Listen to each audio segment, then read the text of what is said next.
Resulta que cuando yo empecé a escribir la historia, yo iba hacia un final feliz, pero cuando yo voy como por las 2/3 partes de la novela, digo yo: "Qué aburrido, qué aburrido". Si yo ya sé que va a haber un final feliz y hago un final feliz, la película y la historia es predecible, Ujú. y yo no quiero que sea predecible. Entonces, esa es una capacidad que un guionista, escritor tiene que tener, y es de contradecirte, y cuando la historia te dice: "Coja para la izquierda", vos decís: "No, voy a irme por la derecha".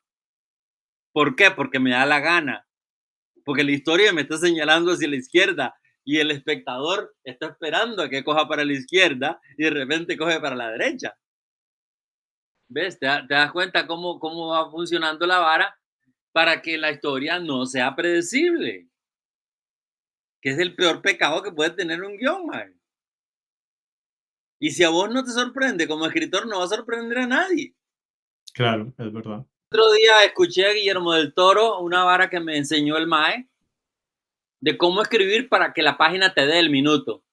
Sí, Y es que vos separás, por ejemplo, Diego se asoma por la ventana, eso es un renglón. Y si Diego se asoma por la ventana y sonríe y después da media vuelta para la casa y entra por detrás y se asoma por la puerta de atrás de la casa, no lo pones corrido. Pones Diego se asoma por la ventana, siguiente renglón, sonríe, siguiente renglón, camina hacia atrás de la casa, siguiente renglón, mira por la puerta de atrás, porque son acciones separadas. Y si vos sí. la pones en un renglón corrido, no te da el minuto, ¿me entendés? Ingenuidad dentro del cine. Bueno, hablemos de eso, de tu cine ingenuo. Explícanos un poco. Eso es, el cine ingenuo es eso. Ahí lo expresaste perfectamente bien cuando pones a dos chicos de 15 años con una camiseta que dice policía para decir que son policías. Y no los visto exactamente como policías, no busco las edades. Lo mismo de la abuela en Pizza Pub. La abuela vos ves que es una chica de 16 años. Este, ¿No has visto Los Cuatro Chamanes? Esa no la he visto aún. La he visto en tu YouTube, pero no le he dado play. Es Las Tengo que Cuatro verla. Chamanes porque en Los Cuatro Chamanes yo hago Santa Claus. Y la barba la tengo pegada con unos zules y de ya se nota que se me está cayendo y me pongo a acomodármela mientras estoy actuando, mae. Entonces, igual que en la pintura ingenua, no hay anatomía, no hay perspectiva, no hay realismo, pero vos ves, y hay una habilidad, y hay una historia, y hay todo lo que una pintura tiene. Eso mismo sucede con el cine que yo hago. O sea, yo me preocupo porque yo tener una historia sólida, bien contada. ¿Cómo la cuento? Me paso por el trasero, como dicen, el realismo. Y realismo donde puedo tenerlo, porque ellos caminan por San José entre los carros y, ¿me entendés? ¿Viste los policías en Pizza Pub que aparecen, verdad? Ahí fueron unos vecinos que llamaron a la policía, mae, cuando yo estaba filmando. Y aparecieron cuando terminé de grabar y les dije, ¿ustedes no quieren salir en la película? Y más llegaron y ahí ven a ver y se van y le dan un aire de realismo a una vara que de repente ahí. Eso estuvo muy bien, ¿ah? Yo pensé que los habías llamado. No, no, no, ellos llegaron. Y es una especie de cinema verité, ¿ves? Ujú. Mira, es cinema verité mezclado con Dogma 95, creo que es. Sí, sí, sí. Mezclado con una ingenuidad, mezclado con teatro. Pero aquí es que yo un día me di cuenta, Esteban, me di cuenta, vos le decís al público, yo tengo la licencia de inventarme lo que yo quiera para contarte a vos esta historia. Ujú. Y esto lo hice yo con una que se llama Irúa, la princesa indígena. Porque dije yo, puta, yo me voy a poner yo a investigar cómo eran los indígenas, cómo se vestían. No, yo lo voy a vestir como a mí me dé la gana. Y siempre iban a ser indígenas, porque yo digo que son indígenas en la película. Y luego, otra cosa que hice en esa, que por cierto se me perdió y no la pude recuperar, se perdió el disco, se perdió todo. En esa yo soy un profesor que le está contando una historia a unos chicos en el aula y uno de ellos se queda dormido y empieza a soñar con la historia que está contando el profesor. Y de vez en cuando el profesor vaya rellenando con su narración lo que no puedo rellenar en producción. Y Mm, voy, digamos, haciendo como una especie de ilustraciones, escenas ilustrativas de lo que el profesor está contando. Y ahí me di cuenta que iba a ser de ahí en adelante, digamos, mi estilo. Filmo a toda carrera, o sea, tome aquí, vámonos. ¿Me entiendes? Porque yo, como me acostumbré a trabajar con niños y con estos jóvenes, se te aburren más, porque no le estás pagando, porque, se te aburren, se te molestan, se te enojan, se quieren ir, empiezan a hacerlo mal. Entonces sí, tiene que ser una vara, ojalá que no se me quede como mal hábito, porque yo voy a estas filmaciones profesionales, mae, cuando yo estuve en Keylor Navas, El Hombre de Fe, que yo hice al abuelo de Keylor. sí, no, no había Mae, visto esa. 3 días, mae, 3 días para salir en 2 escenas, weón. Yo creo que tiene que haber un balance entre una cosa y la Por otra. supuesto, pero es que los que hacen cine hoy por hoy están tan enfocados en las tonterías que se olvidan un poco del De alma. la historia, Entonces, de la yo historia, sí. todo eso lo entiendo y todo eso lo veo, y sobre todo los directores que son más nuevos, yo me he dado cuenta que se enfocan mucho en la parte visual, porque es lo que más manejan o porque es lo que más orgullosos están, y se enfocan muy poco en las actuaciones y un poco, El paquete, mae, el paquete. sí.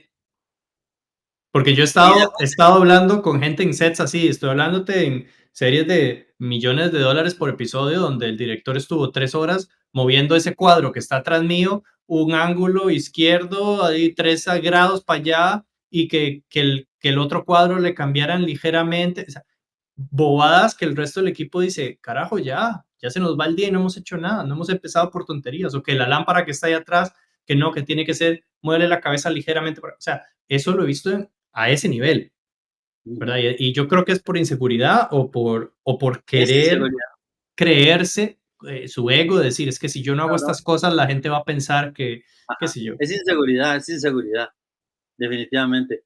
O que se creen Stanley Kubrick, ¿verdad? Que también Ujú. hacía 200 tomas.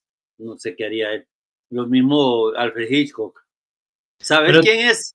¿Sabes quién es como yo? Y no lo vas a creer. De que graba y dice, ya está bien. Almodóvar, mae. Almodóvar, ahora que trabajó con Tilda Swinton y con esta otra, ¿cómo se llama? la Julián, La ujú, Julianne Moore. Y dice Mae, Julianne Moore dijo que a veces tenían que rogarle para hacer la escena otra vez. Porque me decía, no, ya está bien, ya está bien. Mae, y es que definitivamente yo soy así. O sea, yo tengo una seguridad de lo que quiero y lo que voy a ver en pantalla, de que, y eso es muy importante a la hora de llegar a filmar. Eso primero porque te ahorras tiempo. O sea, y otra de las cosas, si vos lees ese guión de Anaí y hacemos la película, te vas a dar cuenta que yo a un 95, 97% de lo que está en el guión va a estar en la película. Yo el rodaje no llego a batear, mae. Sí, yo siempre, este, Esteban, tengo un plan A, que es el óptimo. Y cuando yo veo de que no voy a llegar, empiezo a bajarle al plan B y al plan C.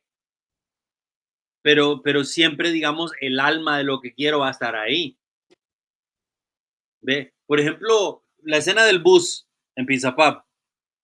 Yo compré las 2 filas del asiento de atrás y nos fuimos y solo le dije al chofer, mira, estamos haciendo una película, no, por si nos ves haciendo ahí loco y el mae enteradísimo y se acabó. Y cuando ellos se suben al bus, se subieron al bus de verdad. O sea, el bus estaba esperando que se fueran. No, no fue un bus que pusimos ahí con extras para filmar la escena. Yo a los más les dije, yo les aviso cuando el bus ya se va a ir y corran. Y se suben al bus y se cierra la puerta, pero todo eso está sucediendo en y tiempo te dejaron real. afuera a ti. Bien, sí, no, pues el mae abrió otra vez. Pero, bueno, volviendo a eso, la escena del museo, por ejemplo. La escena del museo, vos decís, bueno, ¿qué está haciendo esa escena ahí? Esa escena está mostrando los valores, mae. Ujú. Está mostrando lo que es Costa Rica, la historia precolombina. El mercado central, mae. El mercado central es más típico que te puedes encontrar. No, no, Sí, además sí. no lo perdí en un mall, ¿me entendés? Aunque también pudieron haber ido a un mall.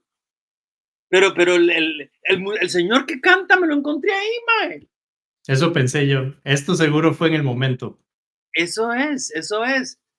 Pero eso también es cinema verité, ¿me entendés? Eso también es yo lo he visto en otras. Hay una película de Buñuel que se llama Antonieta, se llama, y es sobre el suicidio en mujeres.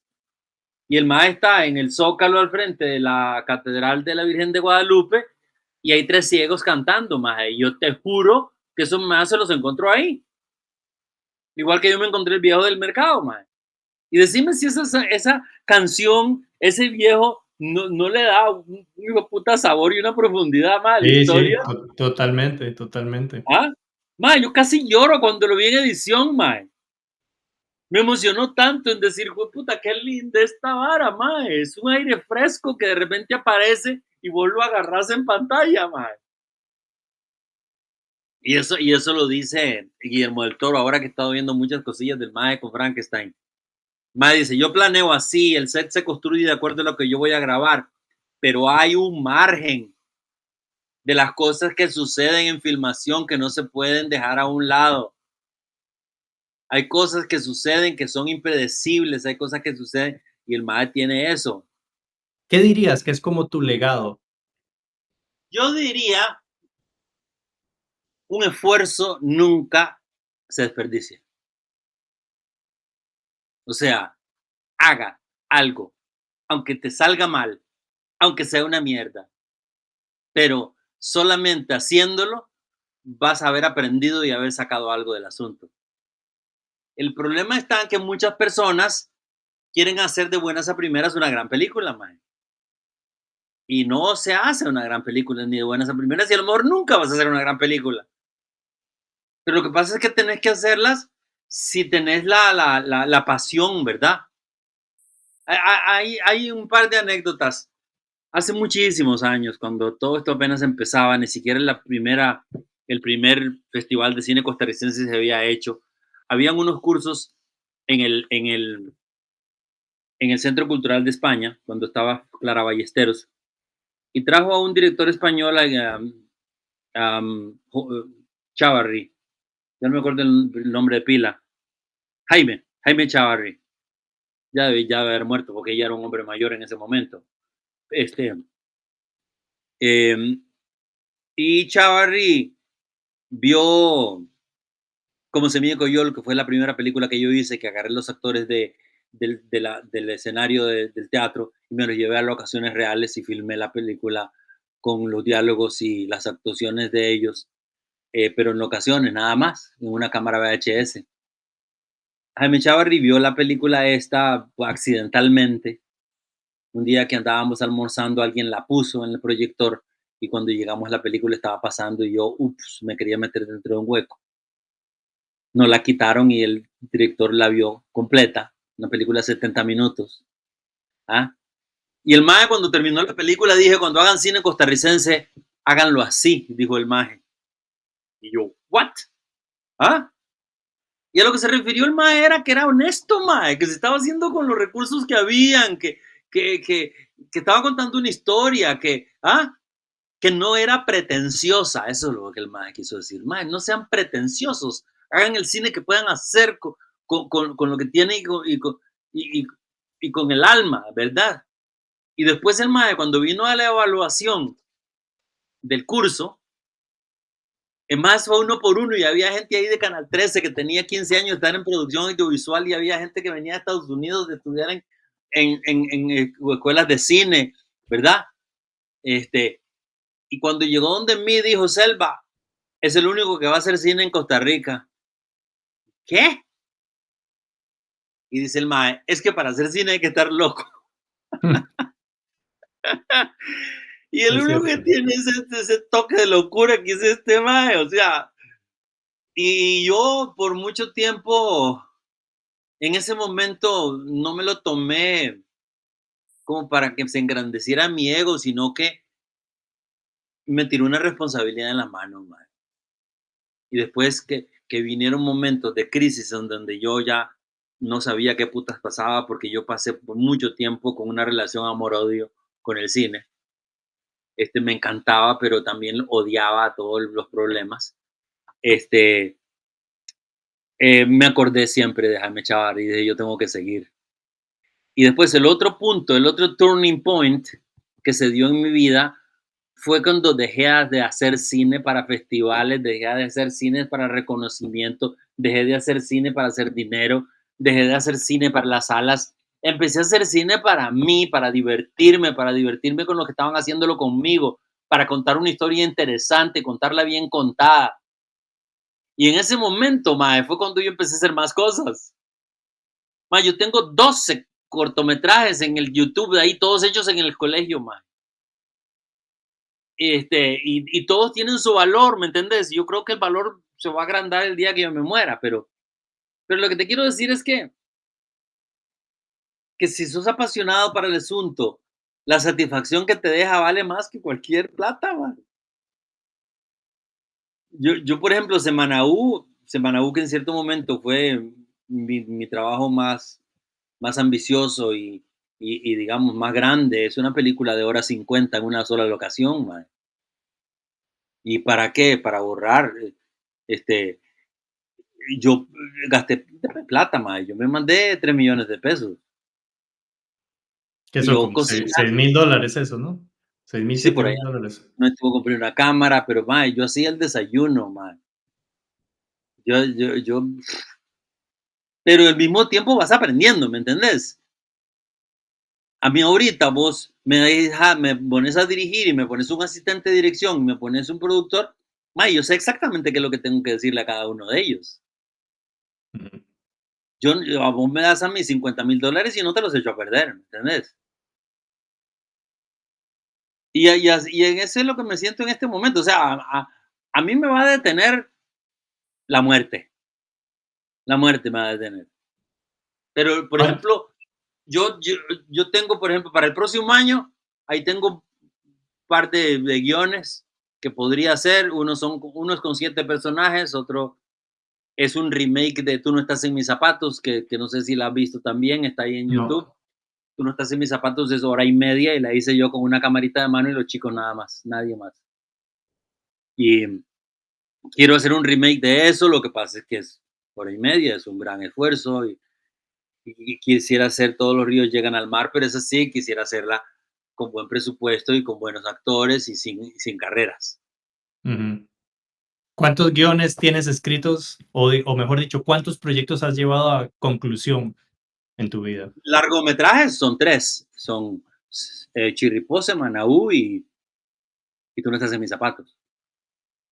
Escritos en la computadora de como 7, Que ya están listos. que ya están listos. Y antes de eso, ¿tienes cuántos? ¿Cuántos cortos Eh, escritos? Cortos casi no tengo escritos, o sea, cortos tengo como 2 o 3. Pero para mí, Motores es un corto. Motores Sí, incorporados. sí, que si se hiciera un remake ya con profesionales y bien hecho, sería muy bonito, porque por ejemplo yo los metería en el quirófano, donde el mal le están abriendo la cabeza. Y vería la cabeza donde está cortándose. Lo que pasa es que no se puede en las condiciones. Pero sí podría hacerse una cuestión mucho más terrorífica. Y ¿sabes cuál escena me encanta? La escena del bar en Motores Incorporados. Esa canción es mía. Y viste la forma en la que meto a los carajillos es un doblaje ahí, que el doblaje casi ni funciona, pero sí funciona. Sí, sí.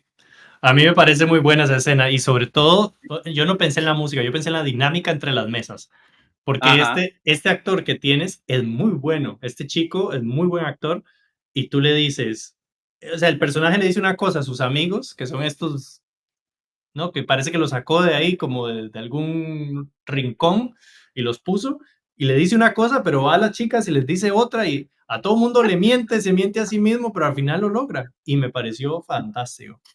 Sí, Creo sí, que sí.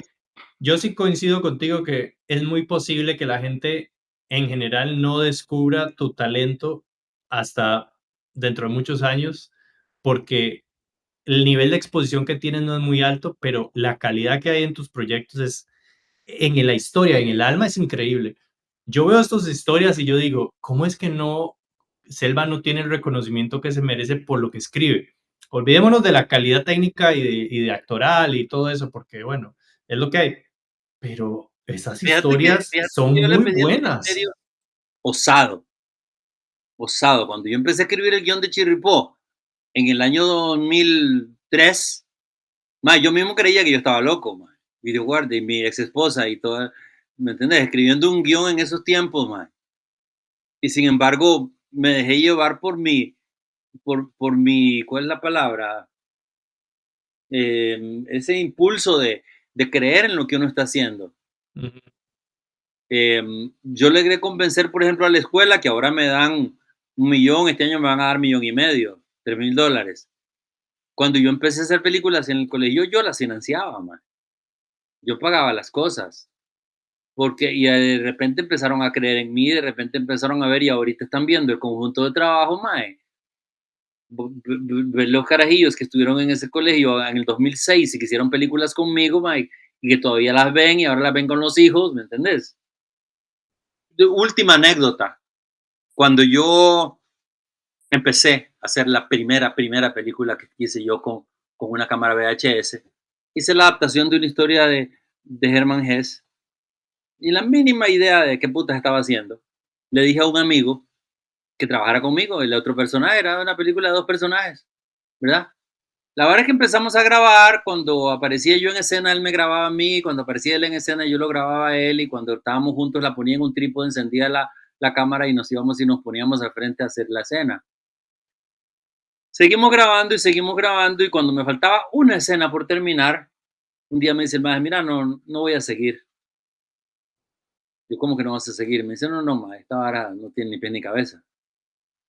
Y me dice, no voy a seguir. Y le digo yo, mae, pero ¿cómo me vas a dejar botado así? Le digo, hagamos un trato. Déjame grabar esa última escena que me está haciendo falta y yo voy a armar la película. Si a vos la película no te gusta cuando esté armada, yo no se la enseño a nadie para que no hagas el ridículo, ¿verdad? De verte haciendo un ridículo. Te voy a dar a vos la licencia de que me des el permiso de hacerla pública o no, la película. La verdad es que el maestro se apunta a hacer la última escena, hago yo la película, la edito y todo, se la enseño al maje y me dice, está bien, puedo mostrarla. Y la mostramos en un bar un día ahí, en el televisor del bar. Pasa el tiempo y me dice el maje, Gerardo, quiero confesarte algo. Me dice, ajá, ¿qué? Y me dice, yo siempre he dejado las cosas tiradas. Dice, estaba estudiando diseño industrial en el TEC y me falta un semestre y la estaba dejando botada. Y vos me diste la lección de que las cosas hay que terminarlas, porque yo le dije, madre, las cosas hay que terminarlas, aunque sean una mierda, pero hay que terminarlas, porque si vos no la terminás no tenés cómo evaluarla. Entonces yo la voy a terminar aunque sea una mierda lo que termine siendo, pero cuando esté terminada decidimos. Y el mae me agradeció, mae, terminó la Ujú. carrera. Eso es lo que la gente tiene que entender, mae, que no tenga el miedo al fracaso, mae. Que si es una mierda, que sea una mierda. Pero ahí es donde yo te digo que ningún esfuerzo se desperdicia. El esfuerzo que hiciste haciendo esa mierda te dejó enseñanzas que en la siguiente las aplicas. Mae, todo el mundo ha hecho mierdas, mae. Hasta Stanley Kubrick tiene que haber hecho mierdas. Yo estoy totalmente de acuerdo. De hecho, yo diría todavía más que el único fracaso real es dejar de intentar, es Es dejar, rendirse. Ese es sí, el fracaso, porque en el momento que empezás a fabricar proyectos que son deplorables, vas a ir aprendiendo cómo fallar. Y aprendes tanto a cómo fallar que eventualmente dices, pues esos ya los cometí, todos esos errores. Es como el que aprende a tocar guitarra. Llega un punto donde dice, ya sé cómo poner mis dedos en todas las posiciones que no las tengo que poner. Y ahora ya lo hago bien. Pero tuve que pasar ese proceso de error, error, error, error, error constante para aprender. ¿Sabes cuándo empecé yo a disfrutar más el hacer cine? Con Semana U. Semana U, mae, yo disfruté todo el trayecto, mae. Y si vos no te estresás, porque los nervios, mae, es lo que mata a la mayoría de los directores nobles, mae. el llegar al set y tomar una decisión, como decía esa persona. No sé cómo decidir, mae, tenés que aprenderlo.